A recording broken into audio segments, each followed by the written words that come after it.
Ezequiel capítulo 27.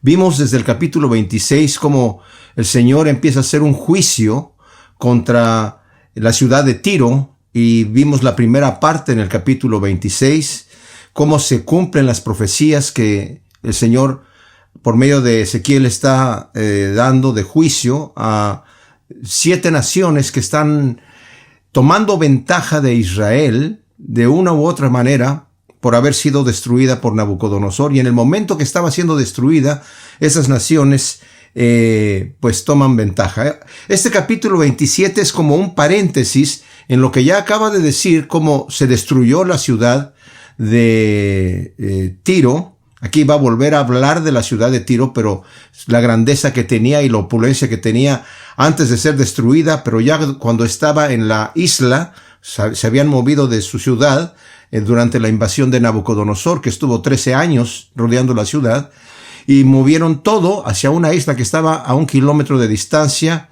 mar adentro. Y Nabucodonosor realmente no pudo hacer mucho. Ya cuando llegó a la ciudad, pues casi la mayoría de la gente se había ido ahí, y enojado como estaba, destruyó la ciudad, la arrasó completamente y dejó todos los escombros como había hecho con Jerusalén, pero la ciudad todavía seguía prosperando y seguía bien, haciendo todos sus negocios. Era un tremendo imperio comercial, la ciudad de Tiro, muy, muy, muy rica. Entonces, más adelante vimos, en ese mismo capítulo 26 anterior, cómo es que se cumple la profecía dicha en ese capítulo por medio y por mano de Alejandro Magno, que después, unos 240 años después, viene y arrasa completamente con la isla también, y la deja prácticamente como la escritura lo dice aquí en el capítulo 26, versículo 4 y 5. Destruirán las murallas de Tiro, derribarán sus baluartes, barreré de ella hasta el polvo y la dejaré como una peña lisa. Será tendedero de redes en medio del mar, porque yo he hablado, dice Adonai Yahvé, será botín de las naciones. ¡Wow! Ahora, este capítulo 27 no es muy inspiracional, que digamos, porque es una descripción de lo que es la ciudad, para que veamos su opulencia, su grandeza, y como dije, es eso, la descripción histórica de cómo estaba esta ciudad antes de ser destruida, pero ya, como dije, en la isla que está a 1 kilómetro de distancia de la costa. Y dice el versículo 1 y 2, dice, vino a mí palabra de Yahvé diciendo, tú, hijo de hombre, levanta endechas sobre Tiro. Notemos cuántas veces la escritura nos dice Ezequiel, que viene palabra del Señor a él diciendo. O sea, una de las cosas que tenemos que darnos cuenta es que la Biblia, no lo podemos negar, lo podemos de alguna manera desafiar, pero no podemos negar que la Biblia misma declara ser la palabra de Dios.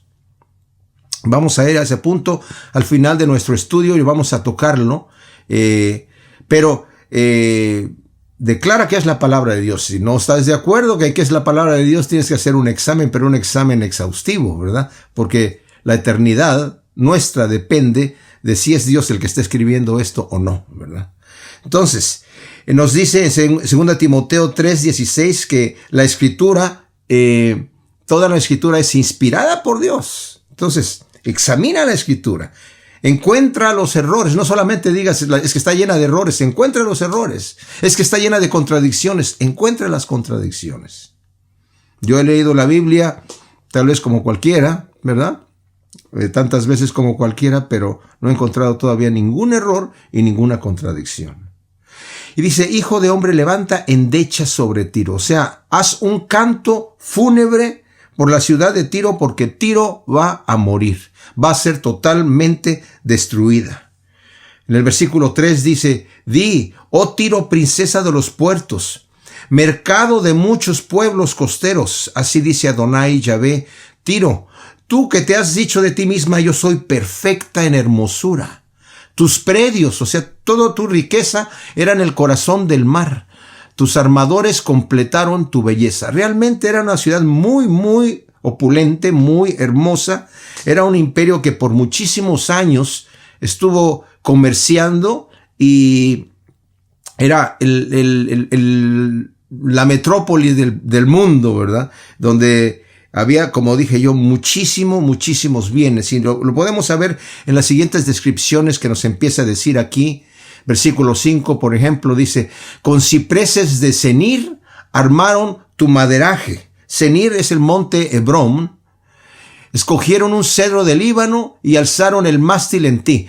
La descripción que va a hacer aquí Ezequiel de Tiro es como una embarcación hermosísima. Tenemos que pensar que estos eran mercaderes, eran comerciantes de primer nivel. Y entonces lo que están haciendo aquí es que Ezequiel está ejemplificando a todo lo que es la ciudad de Tiro con una embarcación extremadamente bella. Y dice, con robles de Basán hicieron tus remos. O sea, Basán era famoso por sus robles. Tu cubierta con madera de boj, que es una madera amarilla, muy dura, de las costas de Quitim, incrustadas con marfil. Imagínense ustedes el lujo de tener la cubierta de la embarcación incrustada con marfil. Tu velamen, o sea, las velas de la embarcación, de lino recamado de Egipto, bordado, para que te sirviera de estandarte, de azul y púrpura, de las costas de Elisa era tu pabellón. O sea, cuando venían la embarcación que andaba de muchos lugares trayendo materiales de muchos lugares, mucho comercio, en el momento que llegaban las embarcaciones era un impacto para la gente ver, mira nada más qué tremenda embarcación, qué lujo tienen, y la opulencia que tenía la ciudad era tremenda, y nos lo va a decir más adelante, incluso en el capítulo siguiente, donde hay un juicio contra el príncipe de Tiro, habla de las riquezas que realmente corrompieron al príncipe de Tiro, ¿verdad? Al rey de Tiro. Dice, los moradores de Sidón y de Arvad fueron tus remeros. Tus expertos, oh Tiro, estaban en ti y eran tus timoneles. O sea, la gente que sabía navegar mirando las estrellas, expertos en navegar los diferentes mares. Por eso era que cuando quiso atacar Nabucodonosor a Tiro, no pudo entrar, no pudo llegar a la isla porque Tiro tenía unas embarcaciones de guerra muy poderosas, e incluso Alejandro el Grande, cuando quiso después llegar también, quiso primero en su conquista mundial, primero quiso ir tras Siria, que era la que tenía mucho, así, bueno, ¿cuál era la ciudad esta? Un segundito aquí. Quiso ir tras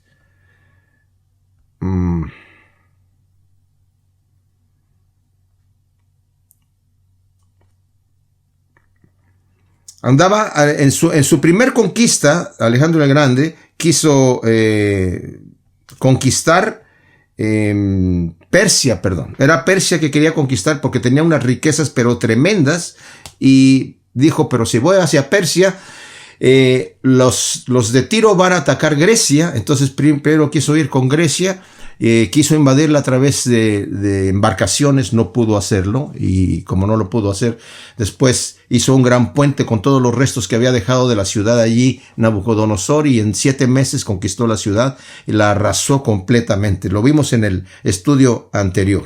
Entonces, nos dice aquí el versículo 9, los ancianos de Gebal y sus más hábiles obreros calafateaban tus juntas, todos los navíos del mar y sus marinos traficaban contigo. Persas de Lud y los de Fut servían en tu ejército como guerreros tuyos.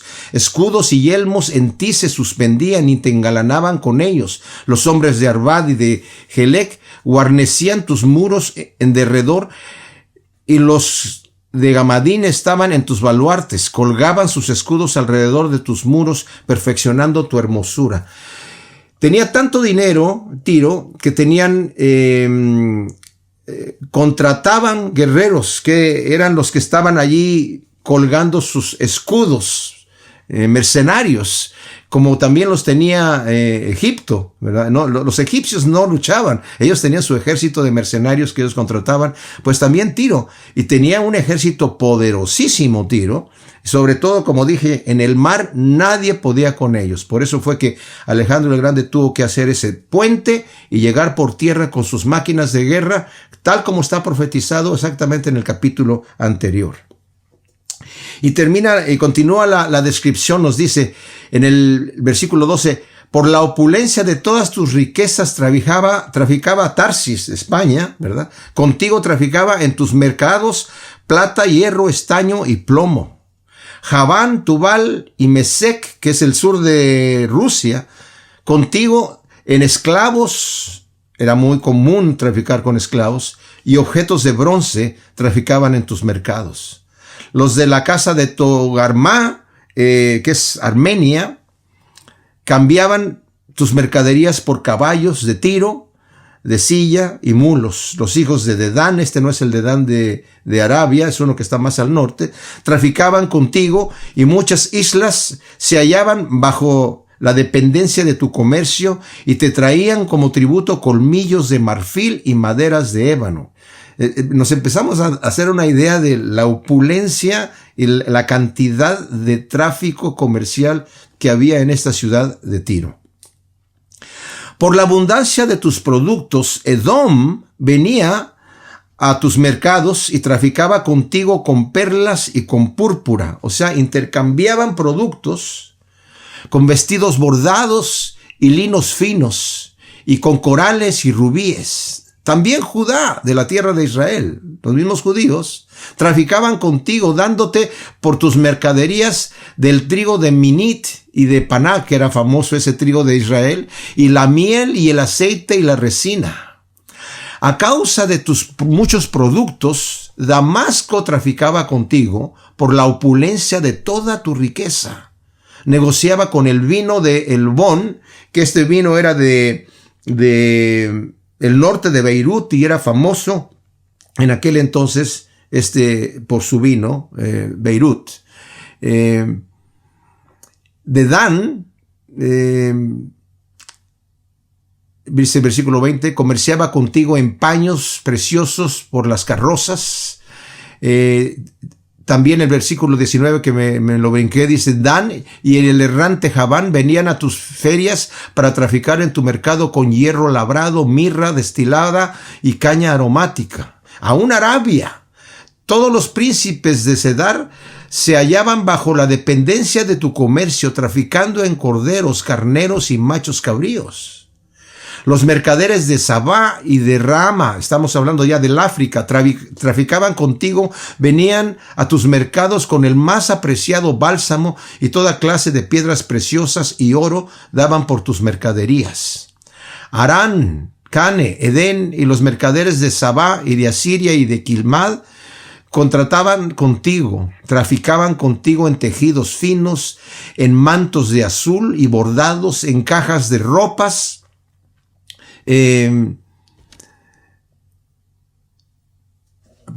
mantos de azul, cajas de ropas preciosas, liados con cuerdas y bien asegurados, en todo esto traficaban contigo.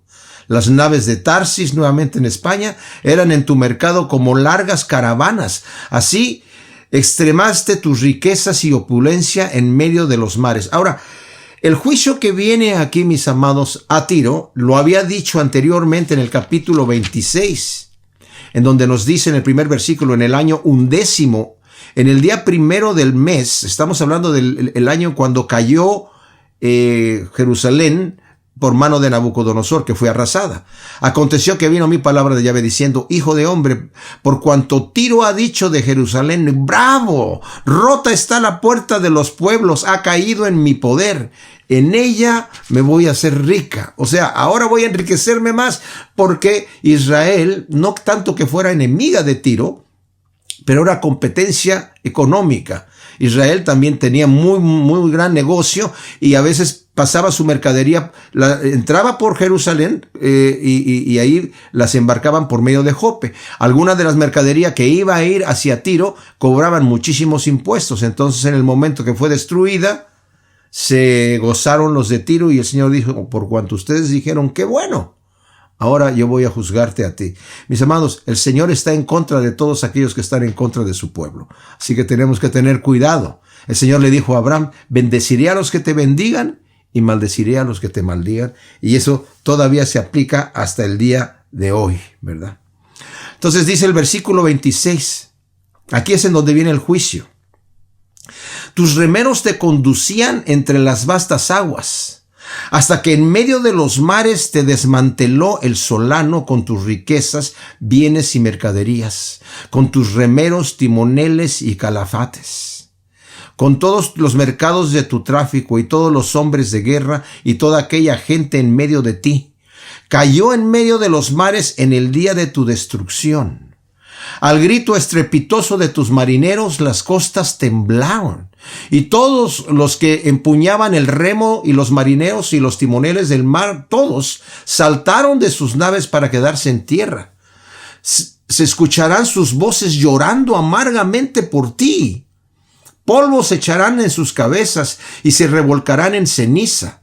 Se raerán los cabellos por ti. Era una costumbre que había de duelo, que se rapaban las cabezas, cosa que tenía prohibido el pueblo de Israel por mano de Yahvé, ¿verdad? Se ceñirán de cilicio y con amargura de alma endecharán, o sea, van a hacer cantos fúnebres y llorarán con endechas amargas por ti. En su lamento entonarán cantos fúnebres por ti y se lamentarán por ti diciendo, ¿quién como Tiro fortificada en medio del mar? Cuando desembarcaban tus mercaderías, saciabas a pueblos numerosos, y con tus muchas riquezas y mercaderías enriquecías a los reyes de la tierra. Ahora, quebrantada por el mar, en la profundidad de las aguas, con tus productos y toda tu tripulación caídos en medio de ti. Todos los moradores de las costas están atónitos a causa de ti. Sus reyes tiemblan de espanto y sus rostros están abatidos. Y entre los pueblos, los mercaderes silban de asombro. Espanto serás y para siempre dejarás de ser. Miren, cuando leemos esto, que a propósito también, hay un paralelo de esto en Apocalipsis 17 y 18, en donde también vemos a las naciones llorando por la destrucción en ese capítulo es la destrucción de Babilonia, pero con la misma situación. Que está hablando acerca de la destrucción del comercio que enriquecía al mundo, y también habla que traficaban con vidas de hombres y todas estas cosas, ¿verdad? Y dice, todos van a llorar porque se les acabó el comercio. Y vemos que de hecho Tiro quedó en tan mal condición que ya para la época del Señor Jesús vemos un incidente en donde los de Tiro vienen a hablar con Herodes, porque Herodes eran ellos abastecidos por medio de la mercadería de Herodes, y había un problema con él, y vinieron algunos representantes de ahí para de alguna manera restaurar las relaciones, porque habían quedado sumidos en demasiada pobreza. Pero lo que yo quiero traer aquí, mis amados, de todo esto, son dos cosas importantes. Este es un juicio que lo vemos tremendo y podemos decir, ¿por qué Dios hace cosas así tan fuertes? Bueno, Dios tiene que castigar el mal, pero no lo hace contento. Por eso le está diciendo a Ezequiel, endecha, o sea, llora, haz un canto fúnebre llorando por él. El Señor más adelante va a decir por boca de Ezequiel, le dice al impío, el Señor dice, dile al impío, ¿por qué has de morir? Yo no quiero la muerte del impío, dice el Señor, sino que se arrepienta y se vuelva. Y es lo que el Señor quiere. Y el Señor quiere que estas naciones hubiese querido que se hubieran arrepentido, pero no lo hicieron. Ahora, yo dije la vez pasada, ¿por qué no quiere creer el hombre? ¿Por qué no quiere creer el incrédulo? Mencioné varios ejemplos, ¿verdad? De ateos que han dicho, yo no quiero creer porque no quiero que Dios me juzgue. No quiero que Dios juzgue mi vida. Yo estoy viviendo una vida inmoral y no le quiero dar cuentas a nadie. Realmente es la razón por la cual la gente no quiere creer. Del capítulo 26 que estudiamos la vez pasada, se hizo un experimento por el profesor Peter Stoner de la Universidad de Pasadena acerca de tan solo 7 predicciones que están allí que se cumplieron al pie de la letra. Y de acuerdo a la ley de la probabilidad compuesta, había una probabilidad de 1 en 75 millones solamente por 7 predicciones. Imagínense ustedes por las que tiene toda la Escritura que se han cumplido. Pero ¿por qué una persona no quiere creer? Porque dice Juan también en el capítulo 3, versículo 16, que la luz vino al mundo y los hombres amaron más las tinieblas que la luz, o sea, la mentira. Porque sus obras eran malas y no las quieren traer a la luz para que sean expuestas que están malas. Pero el que hace justicia trae sus obras a la luz para que sean reconocidas que están hechas en Dios.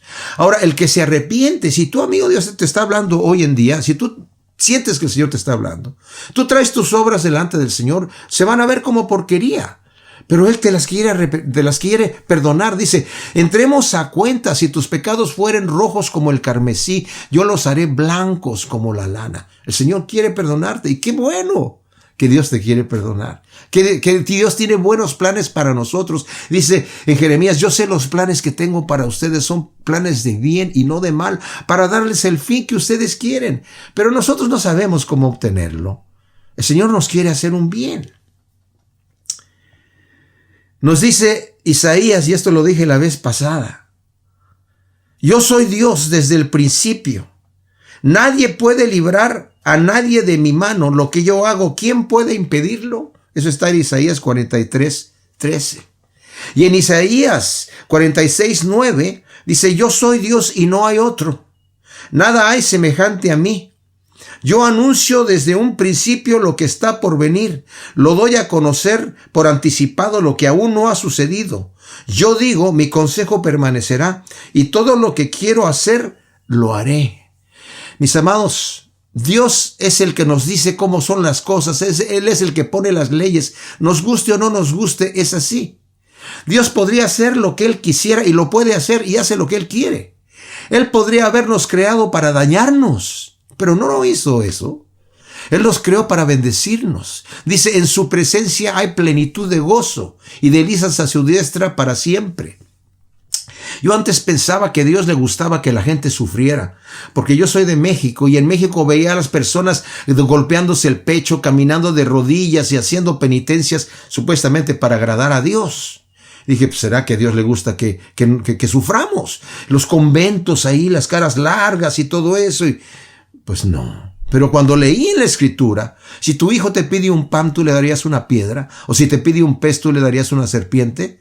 Por supuesto que no. Y si ustedes que son malos saben tratar bien a sus propios hijos, ¿qué esperan de nuestro Padre que está en los cielos? ¿Cómo no nos va a dar las buenas cosas que nosotros le pidamos? Así que yo te digo, mi estimado amigo y amiga, si tú no te has acercado a Cristo Jesús, yo por favor te invito que en este momento tú te acerques a Él. Él tiene grandes cosas para ti. Y estas cosas que están escritas aquí, estos juicios tan terribles que estamos leyendo, son para nosotros una advertencia. Dice la Escritura que estas cosas se escribieron para nosotros como ejemplo.